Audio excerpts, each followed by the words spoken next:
Bring an end to airborne contaminants in your car with the new cabin filter from Filterheads.com.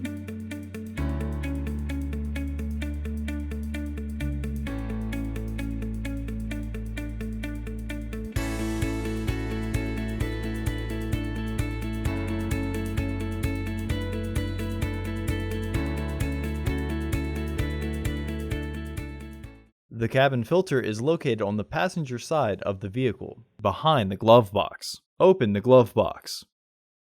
Push in on the sides of the glove box to release the stops and lower the glove box. Unclip both sides of the housing cover to remove it.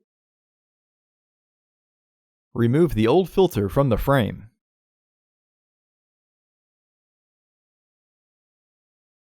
Install your new AQ1058C filter with its airflow indicating arrow pointing down.